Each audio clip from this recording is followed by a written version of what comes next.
So we have some questions for you that are new. They sort of came up in the last few days that we were visiting together.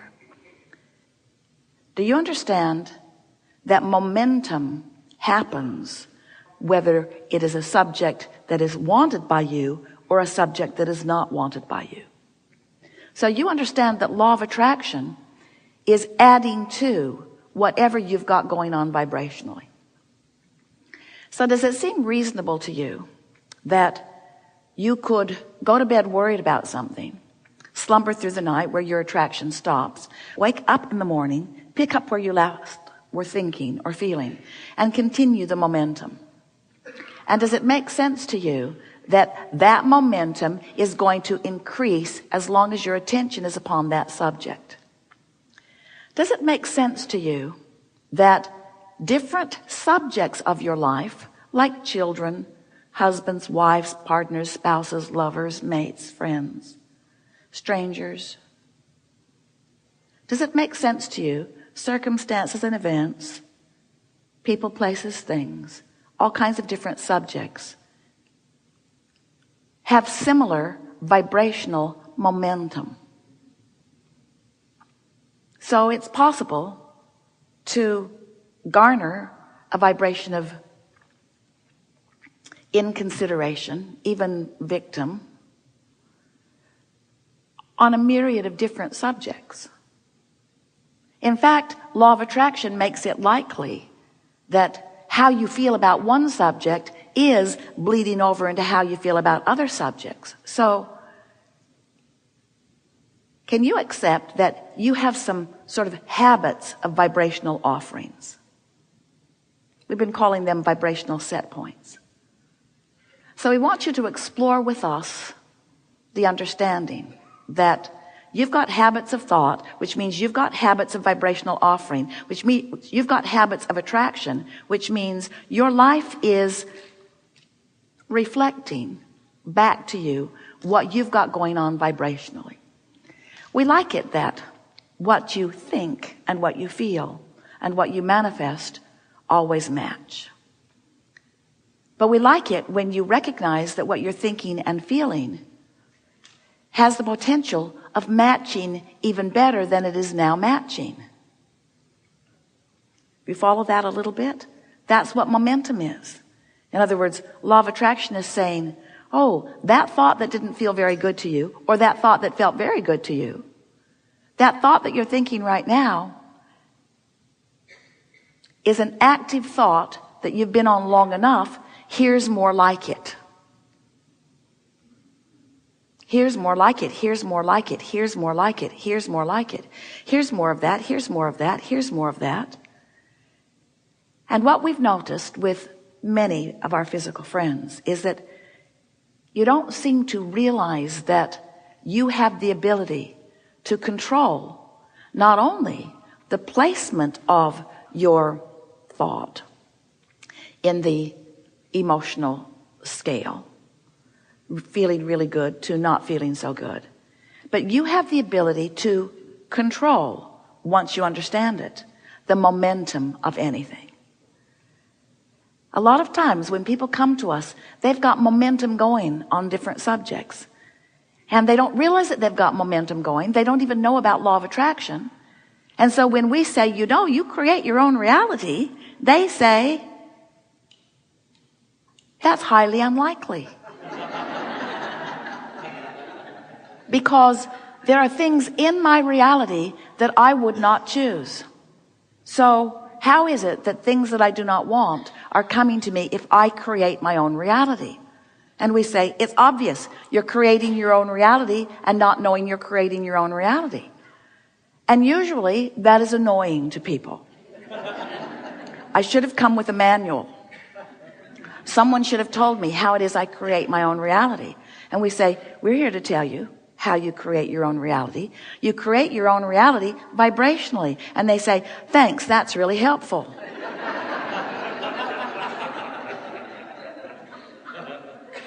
And then we go on to explain that you can tell the vibration you're offering by the way you feel.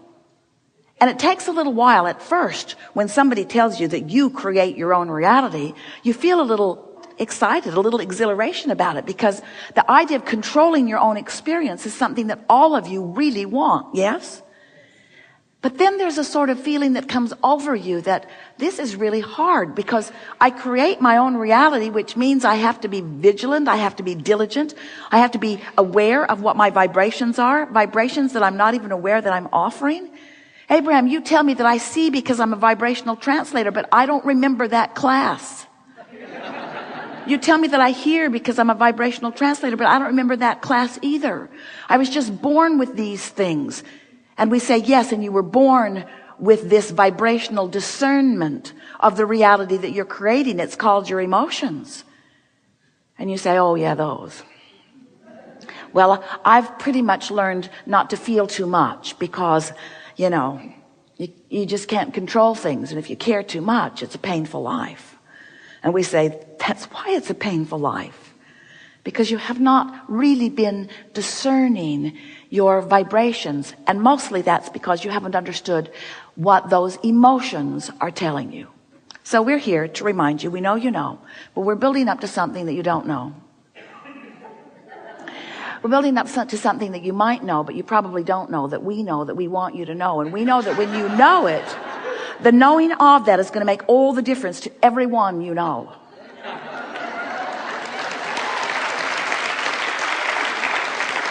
Because when you know this handful of things, when you know that you are the creator of your own reality, and when you know that you are a vibrational offer and that you live in a vibrational universe, and you know that you are offering vibrations and the law of attraction is responding to those vibrations, and you know that the vibrations that are being responded to, that law of attraction is responding to those vibrations, are causing a momentum, and you know that the longer that you are offering your thought to those things, the greater the momentum is, and the higher probability of those vibrations actualizing. That's the thing that we want you to be aware of. You have the ability to be aware of your vibrations before they actualize, materialize, manifest. But you know, this isn't a seminar on trying to get you to not create the things you don't want so that you can begin to create the things you do want. Really, friends, soon we'll be having seminars on demanifestation, because you'll just have too much stuff all around you. This is a seminar about understanding your vibration in the moment so that you can feel the momentum at your highest levels of creation. Because momentum is momentum. And when it gets going, it is powerful. And when powerful momentum that is not in harmony with who you are gets going, it clashes with the powerful momentum of who you really are. And that causes a tug of war within you that is unpleasant at least, and unbearable at most, you see. And you didn't come to have an unpleasant experience. You came to have a pleasant experience in conscious, deliberate awareness of creation. You came to think thoughts on purpose. You came to get your hands in the clay. You came to mold the energy. You came to access the energy that creates worlds. You came to exercise the leverage of alignment. You came to live happily ever after. You came for joyous expansion. The basis of your life is absolute freedom. Most humans don't know that. Because you look around and you see things you don't want, and you feel that if you really had the freedom, you would choose differently. But you are so free that you can choose bondage. You are so free that you can choose vibrations that are not up to speed with who you are and what you deserve. The basis of your life is freedom. And the result of it is expansion. And you can't do anything to stop that. That's a good thing. Expansion, evolution of all species, evolution of all ideas, evolution of all that is good. That's what you came to experience. So if you'll put your sights on the third leg of this triad of powerful intentions that you were born with, freedom and growth and joy. If you will put your attention upon joy, you will tune in to your awareness of your vibrational relationship with who you really are. And when you have steady, chronic, conscious, deliberate awareness of where you stand in relationship, not with who source is and not with who you were before you were born, but with who you have become and who source has become as a result of the exploration that you've been living. When you allow yourself to stay up to speed with who you are, then you will be the freedom-seeking, loving being who is joyously expanding. And that's what we're all about, you see. So in this creative experience, you've been listening to us for a while. It's a 3-step process, really. Contrast causes you to ask. Step 1, pretty easy to acknowledge, isn't it? And step 2 is law of attraction's response to what you're asking for. Now, always, as you've been hearing us offer those words, it's been a sort of chronic assumption that we are saying that when you ask, source answers. And the assumption is, well, that must be when I ask for something good, source answers. And if I were to ask for something not so good, then source wouldn't answer.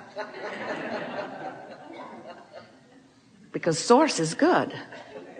So why would the source that is good answer something that doesn't feel so good? And we say, because the basis of your life is freedom. You're so free, you can choose vibrations that are not up to speed with who you really are and what you really want. So it turns out that when you ask for something, and how do you ask? With your words? With your vibration. When you say yes to something, you're saying yes to something wanted usually when you say yes. And yes, unless there's a very strong person influencing you who really wants it and you just want to please them.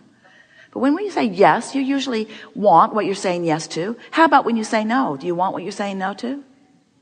But no is like yes, isn't it? In a vibrational universe. Because there's no exclusion. And anything you give your attention to, you're inviting into your experience. So step 1 says ask. And you ask by giving your attention to something. And step 2 is, by law of attraction, that which you are asking for will come to you. It comes to you for greater perusal. It comes to you for greater understanding. It comes to you for greater consideration. It comes to you for greater decision. It comes to you so that you may make the choice about whether you want to continue the momentum of this choice or not. Did you know you have that choice? Most don't. You get going on something, you beat the drum of it a little bit. Maybe something you saw on television got you thinking about it.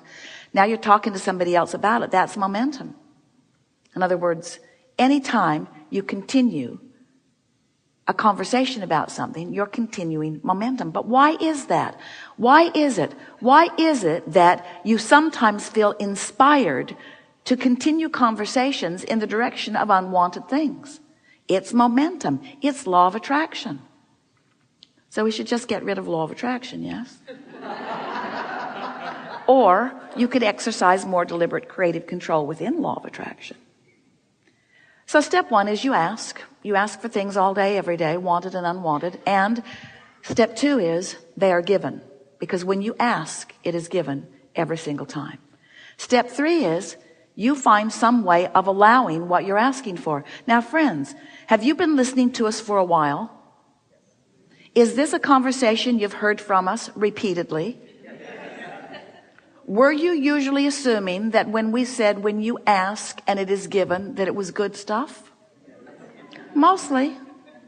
So when we talk about the vortex that you're creating, the vibrational version of it, and we tell you that everything that you want is in that vortex, we want you to know that you're creating vibrational versions of all kinds of things. And that when you do step 3, which is allow, you allow the contents of that vortex to flow into your experience. What about that? Anybody having a revelation here?